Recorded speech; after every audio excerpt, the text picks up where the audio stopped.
Greetings, welcome to the Prime Directive. I'm your host, Jeff Ago, and my co-host is always Chris. Say hi, Chris. Hello. Strange New World, Season 3, finale. Mm-hmm. What'd you think? I thought this one was really set up more like a series finale, which is kind of what we thought from the title when it first dropped. So I wouldn't be surprised at all to learn that, this got written and put together when they didn't know if they were getting a 4 and 5. Because it feels very final. It's not even a cliffhanger. What's really weird is like they announced 4 and 5 before they aired 3. Yes. But we know how long it took 3 to get made. Yeah. So. Yeah, they're like, they saw some of the finished product. They're like, nah, keep going. Yeah. So, first captain's table? Well, how does Looking sharp, Mr. Scott. I thought you said this was a formal affair. It is. For you. We got a lot of tropes we've used before. Mm-hmm. Yeah, this episode is not beating the allegations on being derivative of other Star Trek. Didn't learn how to play the flute. There was no flute. Yeah. I assume he's going to embroider that apron, though. You're gonna live a lifetime. Gotta learn a new skill. There were quite a few things in this episode that they really rushed through. They're just like, some shit's happening. We have ley lines now. Shut up, don't worry about it. Yeah. I was just like, Yeah, I don't know. I like the idea of ley lines, not for Star Trek, but for, because the spirit travel, like right when I saw him, I was like, so how did he get his body there? Like, his evil spirit, maybe. Yeah. Evil spirit, whatever. Mm-hmm. I've seen those glowy, different colored lights travel through space all the time. Yeah, they can do that. Yeah. Yeah. That's Ken. Vesda are very old and very powerful, but something locked them down in that well on Vadia 9 and threw away the key. Something equally powerful, maybe more, and then stood sentry for millennia, waiting for a day when they might escape, a warden of sorts. What if it's me? They wanted to rush us through a couple things so we could get to the inner light part. Yeah. And I do think the inner light part was actually really good. I liked that whole sequence. I always said that I liked the relationship, and so seeing that relationship get its happy ending was pretty good. I liked it. A little more explanation on like what happened to the golden retriever and when we get the other kind of border collie-esque dog. Yeah. I need my fucking information here, guys. You can't just jump everything. If you're going to invent a fantasy lifetime for your boyfriend, the dog should live forever, okay? Exactly. I'm sorry, but it's the future. Yeah. There are certain things we can do. Pelia made some Doctor Who references. Yeah, seems like. And I don't know if I would have used Anson. Yeah. Because, he was fine as eager Anson. And he was fine for that episode where he was turned evil. Because he was using memories and he's just, saying creepy things because you weren't quite sure what was going on. But as a screen presence for a super evil thing, Okay. could have used something a little darker, something a little more screen commanding. Yeah. You're saying Maria is somehow connected to the Beholder statue on Vadia 9? No. According to this, she is the statue. A little bit Gorn in her, a little bit of a flower in her. That was the other one that was just stupid. It makes her a guardian of an ancient civilization with the ultimate power. I have 3 DNAs, and that makes me the Scarlet Witch. No, 4. I have 4 DNAs. Yeah, Sorry. You're not counting Pike. Totally reasonable. And that makes me some kind of superhero, Dragon Ball Z, glowy eye, Marvel thing. Yeah. And we were just on that immediately. She's just like, guys, I am the guardian of forever. It's the only thing that makes sense. I can feel it in my bones. Yeah. And it was just so we could get to the inner light bit. And then we compacted this whole thing down so much. Even after the inner light bit, it's like, world released, you can't stop us. Yeah, I can. I can just do that. Oh, okay. Yeah. I thought I was evil and had this awesome plan of releasing my guys and taking you out, but apparently I can't take you out. Well. It's too late to stop me.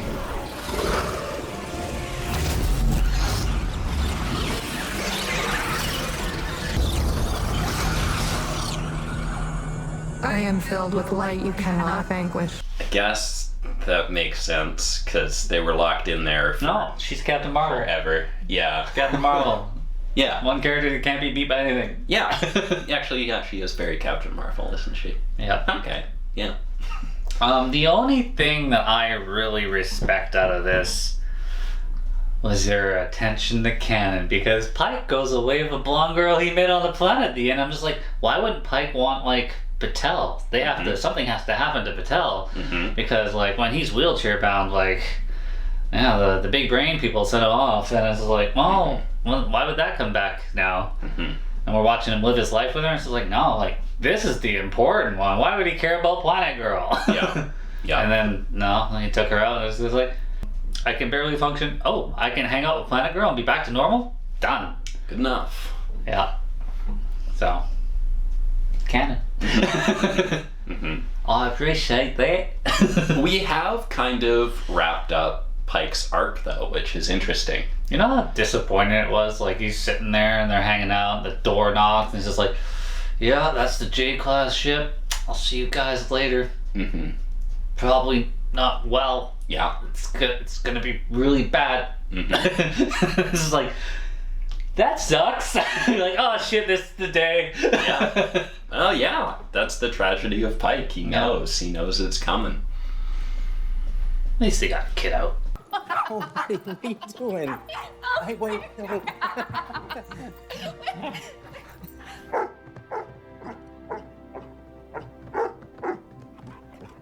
Down. Had a little bit more Korby. We threw it over the head of, like, this isn't really working, but I guess we won't end it here. I thought it was, like, another thing we really rushed through was the whole bit on the planet there. Like, those floating diamond things were really cool looking. Yeah. I really liked those. But there's no security, like, it's just in the middle of the public square, the transporter. There's no building around it. Well, like, there's no temple. There were two guards. There were two inept guards. Yeah. Yeah. This was, like, the Dr. Evil plan. I am always offended by anyone that does a Vulcan nerve pinch that is not a Vulcan. Yeah, I get it. Maybe Lon has some con strength in her, though we've still never really gone with that con stuff. Captain Picard can do Vulcan nerve pinches. Was he mind melded first? Yeah. Well then. There you go. They've been doing a different sort of melding after dance, Chris. Not mind melding. Oh, not mind. They did mind meld a little bit. Did they? Well, yeah. A little bit. Actually. And she turned into kind of a pretty Vulcan sure kid. it was there's the other Vulcan dude that set that up. Yeah, he did all the Gary. Oh, Doug? Yeah, Doug. Sorry, General Earth name. Earthman. Yeah. But there's still Lon and Spock in there. Yeah, I miss that place with the whales. Friends.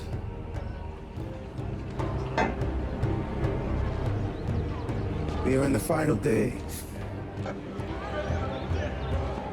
Prepare yourselves for liberation. I did like the kind of the social area of the planet, getting to see different aliens and that was kind of I was cool. just like, oh, like, fuck, I can't recall the last time we've put extras in a place to make it look like a habitable area. Yeah, and it was pretty hardcore with the aliens blinding themselves. Like, I really feel like we haven't been doing that. We haven't been going to planets with people. This is true. But, you know, it's just the stupid doorway sitting in front of the open market. Like, it's just, this doesn't make any goddamn sense. Well, if it's that important that Korby's had to try and integrate himself for months to get in there. Yeah. And even when they get up there, like, Pike and Batel are just kind of walking along, and nothing happens. What's with Korby being like, well, once you Vulcan nerve pinch those two guards, no guards replace them. There's no second shift. I get, yeah, once you, I guess, like, oh, well, the guards let them in, so they must be supposed to be here. Yeah. Korby sending out, like, a distress signal, and then them showing up and be like, you shouldn't have come. Who was it for? I guess, like, if he stopped responding to comms and he didn't throw up a distress signal, they would have come anyway, but, like, I don't know. Yeah, well, I mean, I just think he probably shouldn't have that line. Yeah, maybe. You put yourself in danger by being here, you know that. Maybe he just wanted randos to beam down, not literally his girlfriend. No, red Maybe it shirts? was like, you shouldn't have come here. Yeah. No, you shouldn't have come. Gamble's been taken over by the Vesda. We know. No, you don't understand. Some of the people on this planet, they worship him like he's a god. You know, I was thinking about this near the end of the episode, but like, I'd be down for a Kirk series. Yeah. On a different ship. This is... The excuses for bringing Kirk on are getting so flimsy. I don't remember which TNG movie it was. Was it Nemesis? It might have been right before Nemesis. But they have to find a way to bring Worf back every movie, right? Oh, you're going where I know where you're going. Yeah, and there's one where he starts to explain why he's there, and someone cuts him off, and they just don't address it. And I feel like that's where we are with Kirk. That's Insurrection. Is that Insurrection? Insurrection? What are you doing here, Mr. Walk? Captain, we've got... It's like, that one shut up, he's on the ship. That one was my favorite. Yeah. He's on the ship, Yeah. shut up. He's part of the family. No, like, not necessarily the Farragut, but like, I would like to see Kirk on his own ship, not the Enterprise, because the Enterprise, to me, you're just gonna fuck more canon, and I don't need to see that. But if you're gonna give me Kirk, and maybe he's got McCoy on his ship, maybe he's got some guys he's gonna bring with him onto the Enterprise. There's not many left. No, there isn't. Maybe you could go back and find all those extra people that are just like a name. Yeah. Yeah. Oh, well, he doesn't have... Chekhov. He doesn't have Sulu and Chekhov, and he doesn't have... why can't I remember Grace Lee Whitney's character? The blonde with the really big hair. Did she get in the science coffee? Yeah. Yeah, okay. Yeoman Rand. Yeoman Rand. Yeah. Yeah, so I mean, like, putting them on Enterprise pisses me off, because I don't want that. I've already seen this. I'm seeing an earlier version of that. But give him his own ship, fine. I will accept that. But they're not going to. They don't give a shit. No, I assume he's going straight from Farragut to Enterprise. Yeah.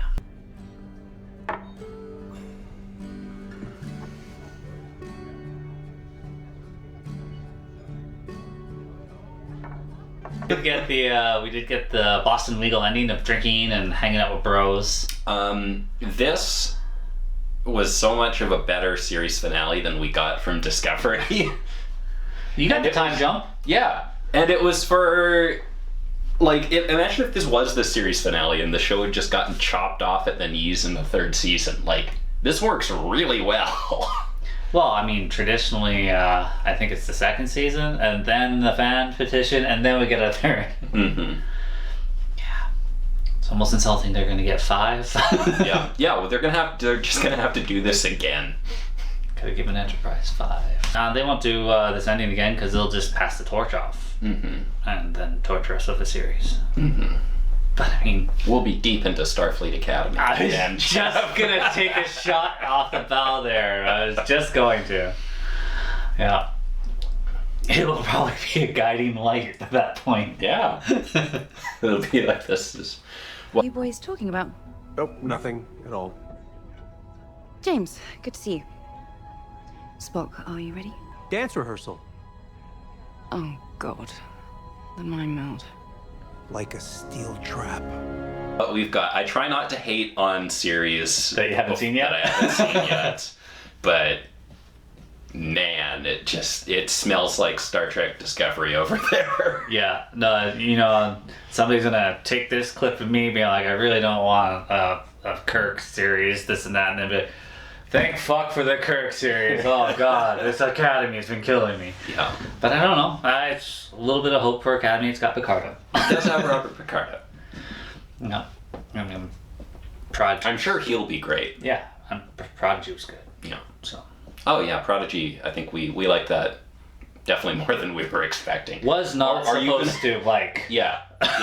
I guess we'll have to watch that toddler show. Oh yes. Yeah. Yeah, I don't know. Is there a point? Or do we just have me yelling, be like, oh, so he fired a photon torpedo that turned into a hammer and it hit the other ship? Okay, so here's... I saw one explanation for that. Yeah. And it's in-universe. It is an in-universe children's show. It's like Flodder on Voyager. Okay. It's like, this is something that Starfleet officers can show their kids. Well, honestly, when I'm always recommending like shows for people and be like, yeah, Prodigy's probably your kid's show, but there's a lot of things you can get out of it as a Star Trek fan and even as a regular person. But yeah, like season 2 was just shockingly good. Yeah, this might finally be something just for children. No, it is actually for babies. I watched like a clip of it. It's actually for babies. Yeah. Be like, hey, they exist. Yeah, you might as well have a show for them. You might as well indoctrinate them. There's babies out there right now. Yeah, not watching this. They're not watching this, and they're not giving us their baby money. No. You've been getting money. On target. Hold ships. Rotation locked. Fire.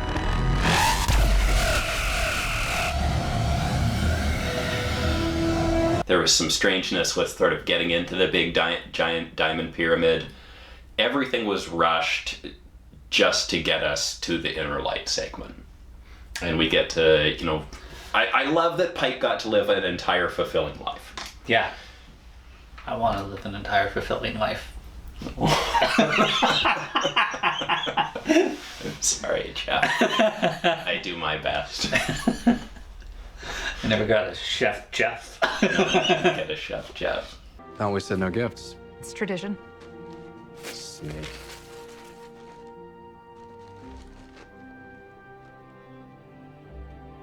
You marry the best chef in Starfleet, you want to show it off. 11. Wanted to, we got the little drinking at the end, but I want some bromance with Kirk and Sam. Mm-hmm. Yeah, it was nice to see them together. Like, we keep bringing Kirk on board and not doing anything with Sam. Yeah. And I would love to explore Sam Kirk some more. Oh, and instead of Uhura's boyfriend this season, who was so useless, what if we spent some time with Sam Kirk? There were some things in that conversation with Spock at the end. First, like, maybe we'll be on the same ship. That was unnecessary. I groaned. That was really And then there was like, he knows about dance and other things. I'm like, I laughed. Yeah, that was funny. That was good. Paul Wesley did a good little look there. Yeah. I do think it's weird that they mind melded. Yeah. I don't know if there's... And is that an ability that we've seen before? Like, connects you perfectly so you can do things in unison? That was also a little weird. The actual firing sequence was pretty cool. Yeah. Like them talking together and the way the ships were moving, that was just cool to watch. That was well executed.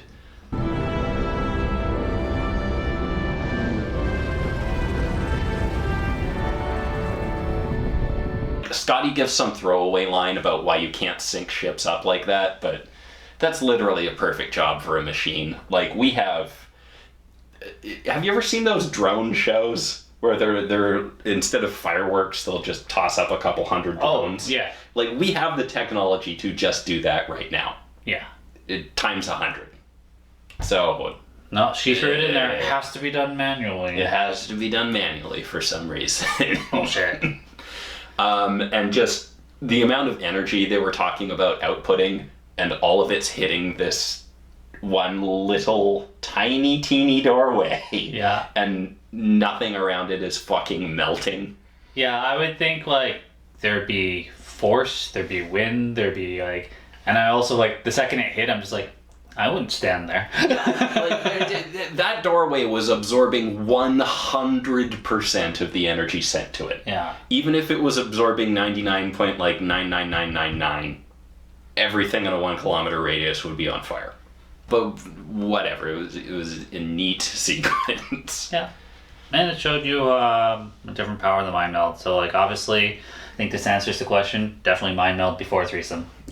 Gotta be in unison. It'd be so confusing. I have jokes, I'm stopping now. I did like, they pranked Scotty. They've been consistently pranking new crew members. Yeah. For the captain's table or whatever. Scotty just looked great. Yeah. He should have been just like, oh, well, I look fantastic. Yes. You got nothing to be embarrassed about, dude. You look awesome. Little unbutton on a zip or whatever. Cool. Yeah. This is traditional. Yeah. I ain't wearing underwear. You kidding me? I'm always looking for an excuse to bust this out. Yeah. This was my destiny. Maybe it's not anymore. How can that be possible? Sky Cowan. When you were fighting that thing inside Gamble, I was there, but I never totally understood what happened. It was hard to explain. Final thought, me? It was disappointing in a lot of the ways that this season has been overall. There were a lot of great parts, like all the character work we did, especially with Pike. And this has been a very light season on Captain Pike. And this episode, that was awesome. I loved seeing that whole thing. Getting us to that was just so rushed, and it was just so clearly, we need an excuse that we can... Give me an excuse and then we'll get to this sequence. We had followers take out their eyes, but nobody ever had to deal with followers. Yeah. That we were just wandering to go through. Yeah, we were just wandering in. Yeah. I think we've said a lot that a lot of elements in these episodes have needed time to breathe. Like, I think a lot of this season feels undercooked in some ways. There's been some good ideas, and there's been plenty of good parts. I'm still enjoying Strange New Worlds, but I think this was overall a step back from season 2. I really liked where this show was headed after season 2. Yeah, I echo those sentiments just because, season 2 I enjoyed. This one, I definitely felt like I had more complaints. Maybe that was because Discovery's gone and I had to put them somewhere. But that's true. It's not benefiting from comparison anymore, is it? No. No, all my focus is now on you. I think just there were some glaring things that bugged me, like the Batel Guardian of Forever crap. I'm just concerned, Chris. What if something's gone wrong? Then we face it like we always do. Here. Hey, get in here. Hi, Dad. Kid. What? Really? The heart of it was really brought home with the Pike and the living through things, because to me I was just like, that was my happy place, and I was like, we should probably end the episode here. Yeah. And just be like, whatever. Mm-hmm. We'll watch the start of it at the end of the next start of next season. You know, I saw some people suggesting a little rewrite where you kind of start the episode with the Pike fantasy, and then you interconnect, little bits, from this mission. And then you can realize later that this whole thing's fake. Yeah. But the way they did it, it was very... And I'm just wondering what that... Is that a good way to start an episode? Because we did do that with the Romulan War and Pike. Yeah. So I don't know. I'm wondering how that alternate version of this episode would have played out. I think that could have been really interesting. Yeah, that's kind of a nitpick. If I was writing this episode, I'd still, it'd be a hard time to swallow if this Ensign made it to this planet. Mm-hmm.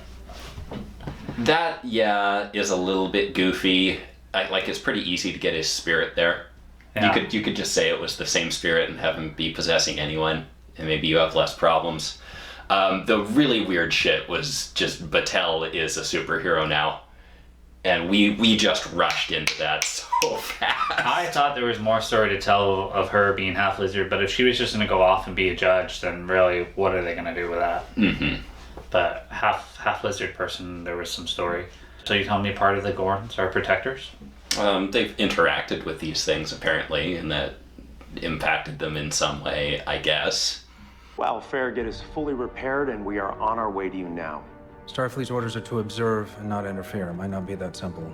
I'm gonna need to know your captain's position on that. My captain's position is that Enterprise saved her life, and she owes you one. Hybridized species there. Like if Spock got with a half Klingon, half Ferengi, and that kid, would that kid be the Guardian of Forever? That's 4 genes right there. You're telling me we gotta mix the genes to make a perfect being when the progenitors have already done that for us. Yeah, and there's it just wasn't even that many. Yeah. It's not like she was this total soup thing. It was she's got a lot of bits and bobs going in her, but she can't be the first thing in the universe. Yeah. It was weak. But yeah, like I said, stupid shit aside, I think what I'll remember the most out of this is the Pike, Pike stuff. Yeah, the character bits that we did in this episode are great. Yeah. So overall, I didn't hate this season. Mm-hmm. There were definitely a lot of enjoyable moments, but I think each episode had something in it that kept me from loving it. Mm-hmm. And to me, that's disappointing because, like I said, we all know we all watch the TNGs, the TOSs, the DS9s, sometimes even the Voyagers, and it's comfort, and I don't find this is on that level, and I would like it to get there. Mm-hmm. Yeah, there wasn't much this season that I felt like really excited to show other people. I'm just like, oh, guys, can't wait till we get to this episode. Wasn't a whole lot. What are you talking about? Last week on the ship when everybody got killed by Alien versus Earth. Different show. I was excited to show people that. Well, as always, guys, thanks for watching, and somebody do the dreadful countdown to Academy. All right. We'll get there. Maybe we'll get the toddler show first. We'll get through it. Yeah. Thanks.